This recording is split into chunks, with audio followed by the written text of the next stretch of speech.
Guerra na Ucrânia completa um ano sem sinais de cessar-fogo. Vidas perdidas, impactos humanitários e econômicos são devastadores e preocupam autoridades globais. E você vai ver também. Voluntários brasileiros arriscam a vida para ajudar ucranianos. Sobe para 54 o número de vítimas do temporal no litoral norte de São Paulo. É o 6º dia de buscas por desaparecidos. Alertas de desmatamento na Amazônia Legal já batem recorde para o mês de fevereiro. E no Minuto Pet de hoje você vai saber o que é o golpe do pedigree. Agora no Jornal das 18h30.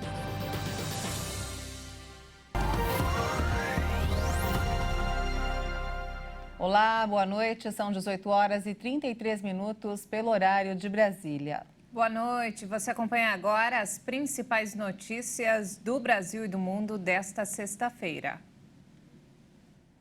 A guerra na Ucrânia completa um ano hoje. O dia 24 de fevereiro de 2022 ficará eternizado nos livros de história como a data em que mais um conflito de grandes proporções teve início na Europa, depois dos horrores da Segunda Guerra Mundial. Sem sinais de cessar-fogo, os impactos humanitários e econômicos continuam preocupando as autoridades globais.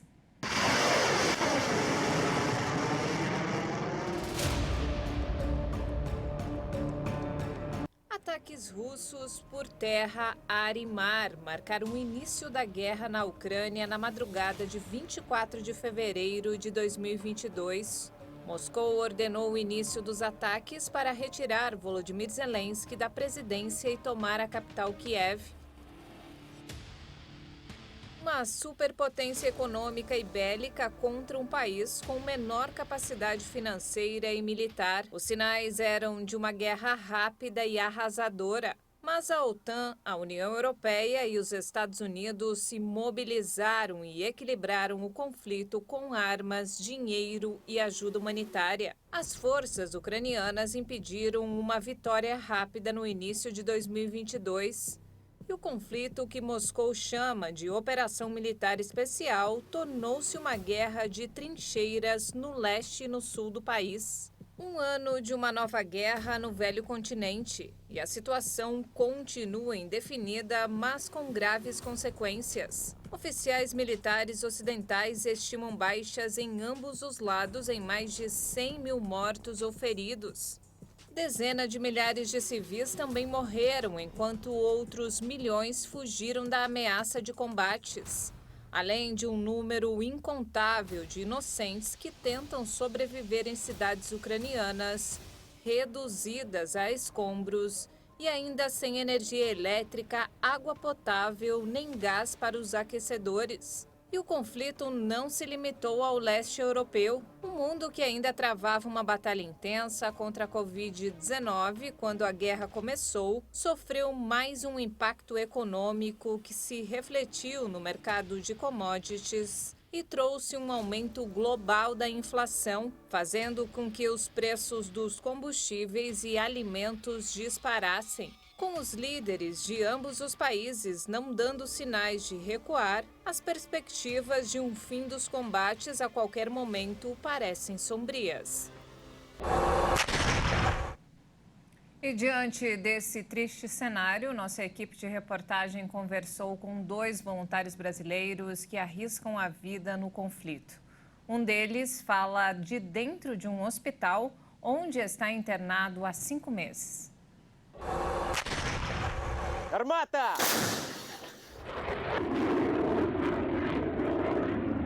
Viver os horrores da guerra já deixa mais do que marcas emocionais em Ezequiel Silva. O brasileiro do Amapá está há 9 meses na Ucrânia, mas há 5 vive dentro de um hospital. No último mês de setembro, o soldado voluntário foi vítima de uma explosão quando o veículo que ocupava passou por cima de uma mina na região de Kharkiv. E ali a gente passou momentos de horrores, né? Eu fiquei preso no carro, né? Não podia mover, a minha perna ficou presa no carro. E a sorte que meu comandante não passou nada com ele, então ele correu, me tirou do carro. Ezequiel sofreu 2 lesões graves, uma no fêmur e outra na coluna vertebral. Eu não vou poder mais voltar aos combates, né? Isso realmente é uma fase da minha vida muito difícil. O Sandro Silva também é voluntário na Ucrânia e lá o oficial da reserva paraense comanda um grupamento de soldados de várias nações. Ele conta pra gente agora os detalhes da chegada dele por lá em abril do ano passado. Sandro, o que mais te marcou naquele início? Uma parte que deixa a gente muito pensativo, faz a gente refletir muito sobre a vida, foi que a gente vai passando por localidades que foram bombardeadas pelos invasores russos, cidades que foram devastadas, né? Você vê cachorros na rua, você vê escolas destruídas.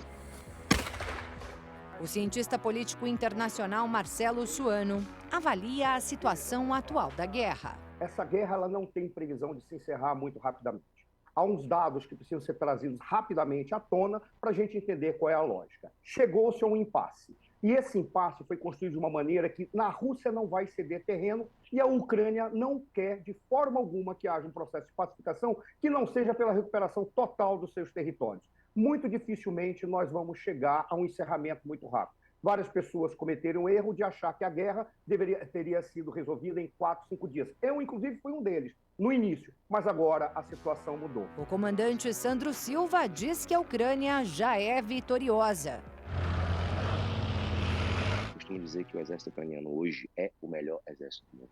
São os homens mais experimentados em combates estão aqui. São os homens que teve maior traquejo no que há de mais moderno de material bélico mundial estão aqui. Os combates são duros, existem baixas diárias, ainda os conflitos são intensos todos os dias, mas conhecendo esses homens aqui, ombreando, conversando com os ucranianos, eles dizem todo santo dia que eles não vão arredar o pé, não tem negociação, e eles não vão parar enquanto os invasores não forem embora. E nós, estrangeiros, a gente tem esse compromisso de ajudar nesse processo com toda a vontade possível.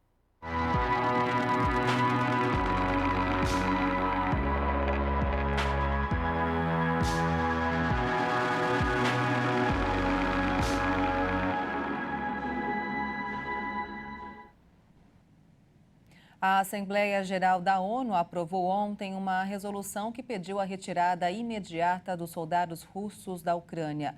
O Brasil foi o único entre os países que formam o grupo dos BRICS que votou a favor. A China, a Índia e a África do Sul optaram pela abstenção. O texto aprovado inclui um trecho sugerido pelo Brasil que abre diálogo para a paz. De acordo com o Ministério das Relações Exteriores do Brasil, resoluções como essa têm um peso político, especialmente neste momento em que a guerra completa 1 ano. A resolução aprovada por 141 países enfatiza a necessidade de se alcançar o mais rápido possível a paz abrangente, justa e duradoura. O ministro das Relações Exteriores, Mauro Vieira, explicou qual a sugestão do Brasil. Por uma proposta do Brasil, foi incluído no parágrafo 5º uma exortação à cessação das hostilidades. Com isso, abre-se um espaço para que haja o que o presidente Lula sugeriu tantas vezes, que é um grupo de países que falem com as duas partes, que tenham participação no cenário internacional e que estejam dispostos a sentar e discutir alternativas de paz. O ministério destacou ainda que em breve o presidente Lula vai fazer reuniões por telefone com os presidentes da Ucrânia e da Rússia, mas não confirmou datas. Antes da votação da ONU, o vice-ministro das Relações Exteriores da Rússia declarou que está avaliando as propostas do presidente Lula para a paz da Ucrânia. Mikhail Galuzin afirmou que a Rússia valoriza o fato do Brasil não fornecer armas à Ucrânia, apesar da pressão americana, e disse que está levando em consideração o que chamou de ponto de vista equilibrado do Brasil e também a situação no campo de batalha. A China pediu hoje que a Rússia e a Ucrânia voltem à mesa de negociações e iniciem um cessar-fogo. O país apresentou um plano de paz com 12 pontos para resolver o conflito por meios políticos. A China também reforçou que a ameaça e o uso de armas nucleares deve ser combatida. E as duas nações precisam evitar agravar as tensões para que a guerra não saia de controle. O documento foi prontamente rejeitado pela OTAN. Vamos falar agora sobre a tragédia no litoral paulista depois das fortes chuvas do último fim de semana. Subiu para 54 o número de vítimas do temporal no litoral norte de São Paulo. O 6º dia de busca se concentra na costa sul de São Sebastião, cidade mais afetada pelo temporal que devastou a região. 6 dias após a tragédia, ainda há dezenas de desaparecidos. Bombeiros, agentes da Defesa Civil e voluntários seguem com as buscas de forma ininterrupta ao longo da madrugada. A ação é reduzida ao longo da noite e pela manhã a equipe é reforçada. Os trabalhos de buscas acontecem especialmente em bairros da costa sul da cidade de São Sebastião, que concentra a maioria das vítimas da tragédia. O aumento dos índices de chuva já era algo previsto por conta das consequências das mudanças climáticas. Segundo o painel intergovernamental sobre mudanças climáticas da ONU, o planeta se encaminha para atingir um nível de aquecimento global de até 2 graus em relação ao período pré-industrial, com chuvas cada vez mais concentradas e intensas. Nesta sexta-feira, começaram os atendimentos no maior navio de guerra da Marinha, que chegou ontem em São Sebastião. As estruturas de pronto atendimento montadas dentro do navio foram deslocadas para áreas externas. Outra estrutura deve começar a ser operada a partir deste sábado. A Polícia Civil de São Paulo e o Procon fiscalizaram os mercados, bares e lojas em Barra do Saí, Camburi e Boiçucanga, denunciados por vender alimentos e bebidas com preços abusivos. Até o momento, 2 estabelecimentos já foram notificados. O litoral norte do estado foi atingido por fortes chuvas no sábado passado e deixou mortos, desabrigados e rastros de destruição. Os garimpeiros armados atacaram a base do Ibama na terra Yanomami. Um dos invasores foi baleado. Os garimpeiros armados furaram o bloqueio de fiscalização que havia abordado uma das embarcações na terra indígena Yanomami. Eles atiraram contra agentes do Ibama. Os fiscais revidaram e um dos invasores foi baleado. O garimpeiro ferido foi preso pela Polícia Federal por atacar servidores públicos e estava internado até a noite dessa quinta-feira. O ponto de fiscalização está localizado na aldeia de Palimiú. O objetivo principal da base é impedir a entrada de barcos com suprimentos e equipamentos para garimpos. O local é o mesmo em que garimpeiros ilegais abriram fogo contra a Polícia Federal em maio de 2021 e onde foi instalado um cabo de aço no rio para impedir a passagem dos invasores. O mês de fevereiro ainda não terminou e os alertas de desmatamento na Amazônia já bateram recorde para o mês. Mais de 200 quilômetros quadrados foram destruídos. Em janeiro de 2023, o monitoramento por satélite mostrou uma queda de 61% no desmatamento em relação ao mesmo período do ano passado. E veja a seguir, prévia da inflação acelera em fevereiro, puxada por mensalidade escolar. E ainda, no Minuto Pet de hoje, você vai saber o que é o golpe do pedigree. Nós voltamos em instantes, até já!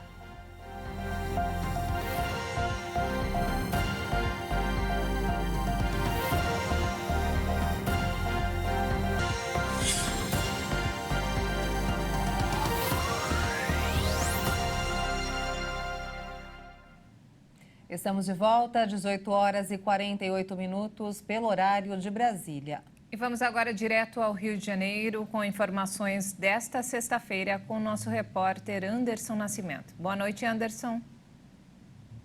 Boa noite, Maria Alice e Juliana. Sexta-feira chegou e temos notícias aqui do Rio. Um homem foi preso após fazer uma família refém na Praça Seca, na zona oeste do Rio. Segundo os policiais, o criminoso contou que teria sido levado por traficantes para ser julgado no Tribunal do Crime. Ele conseguiu fugir e fez a família refém para tentar escapar da polícia. Entre os reféns estava um bebê de apenas 9 meses. Alexandro Belarmino de Lima acabou sendo preso em flagrante durante as negociações com os agentes. Com ele foram apreendidos uma pistola, munição, uma bomba caseira e um radiocomunicador. A família foi liberta sem ferimentos. Graças a Deus.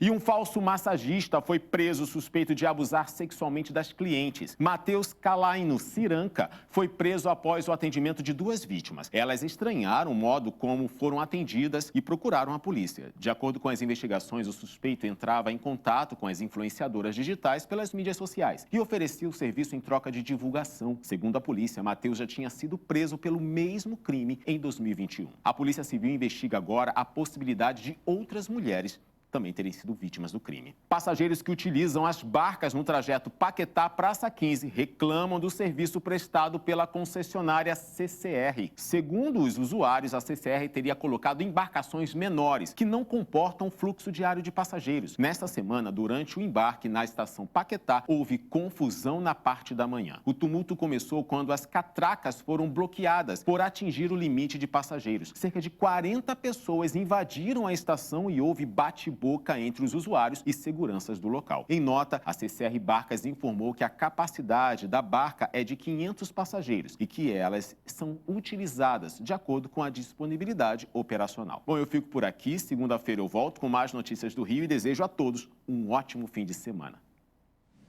Anderson, muito obrigado pelas informações. Ótimo fim de semana para você. Obrigada, Anderson, e até segunda. Olha só, o Ministério do Desenvolvimento e Assistência Social deve concluir na próxima semana a estrutura do Bolsa Família. O novo formato do programa deve prever um valor adicional para crianças e jovens com até 18 anos. O novo Bolsa Família deve incluir, além do benefício extra de R$ 150 por criança de 0 a 6 anos, um valor adicional para famílias com crianças e jovens entre 7 e 18 anos. A estimativa é de que esse benefício extra possa variar entre R$ 20 e R$ 50 por membro familiar com essa faixa etária. Esses valores devem ser incorporados ao mínimo de R$ 600 por família. O desenho do novo programa está em processo de finalização pelo Ministério do Desenvolvimento e Assistência Social. O retorno da cobrança dos impostos federais sobre a gasolina e o álcool a partir de 1º de março deve impactar o preço dos combustíveis ao consumidor final. A desoneração adotada pelo ex-presidente Jair Bolsonaro foi prorrogada pelo governo Lula e tem prazo de validade até a próxima terça-feira, dia 28. Até o momento, o governo não sinalizou uma nova prorrogação. Segundo cálculos da Associação Brasileira dos Importadores de Combustíveis, o aumento esperado dos postos é de cerca de 69 centavos no litro da gasolina e 24 centavos no litro do álcool. E vamos agora ao mercado financeiro. O dólar fechou em alta nesta sexta-feira, com agentes do mercado de olho nos dados de inflação de consumo americana e prévia da inflação no Brasil. A moeda norte-americana avançou 1,24% e encerrou o dia cotada a R$ 5,19 na venda. E a prévia da inflação oficial registrou aumento em fevereiro. Itens como educação, aluguel residencial e energia puxaram o índice. O índice de preços ao consumidor amplo, IPCA 15, que mede a prévia da inflação oficial, registrou taxa de 0,76% em fevereiro. O índice ficou acima do registrado em janeiro, mas abaixo do observado em fevereiro do ano passado. Segundo dados divulgados pelo IBGE, o IPCA 15 acumula taxa de inflação de 1,31% nos 2 primeiros meses de 2023. Em 12 meses, a taxa acumulada é de 5,63%, abaixo dos 5,87% acumulados no mesmo período imediatamente anterior. E olha só, todo mundo sabe que algumas pessoas tentam dar um jeitinho para tudo e muitas vezes até produzindo documentos falsos. Isso, infelizmente, existe em quase todas as áreas e a venda de animais certamente não fica de fora, Maria. Pois é, Juliana, olha só, muitos criadores agem de má fé pensando apenas no lucro imediato e falsificam os pedigrees dos pets, o que é considerado crime. A nossa repórter Caroline Povoleri tem mais informações dessa prática que tem se tornado recorrente. Boa noite, Carol.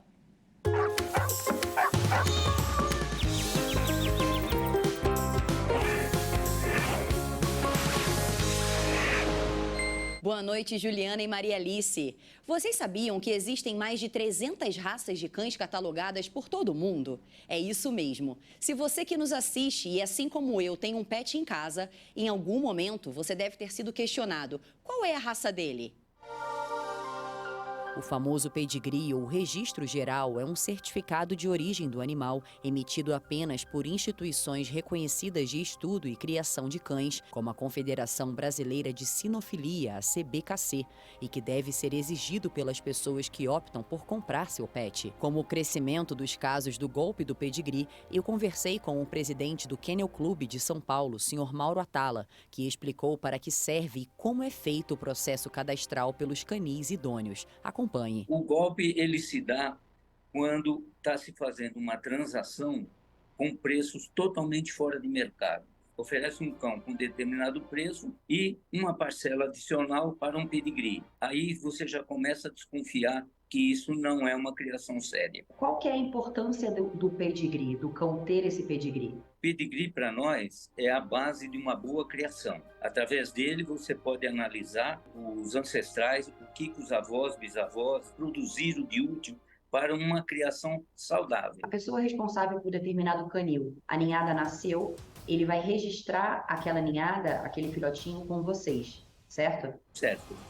Ele tem um documento que a gente chama de mapa de ninhada, onde ele preenche e assina como responsável. O macho X cruzou com a cadela Y, deu, por exemplo, 5 filhotes. Ele entrega esse mapa para nós, via computador, é online, e em 24 horas a gente entrega para ele todos os pedigrees dos filhotes. Semana que vem eu volto falando sobre adoção e por que essa escolha é um ato de amor. Até sexta. Obrigada, Carol. Até a próxima sexta. E agora uma notícia de última hora. Voltou a chover no litoral paulista e as buscas foram suspensas em São Sebastião, onde cerca de 30 pessoas ainda estão desaparecidas. Mais informações durante a nossa programação. E não temos mais tempo, essa edição fica por aqui. Mais informações ao longo da nossa programação. Obrigada pela companhia e ótimo fim de semana para você. Um ótimo fim de semana e até mais.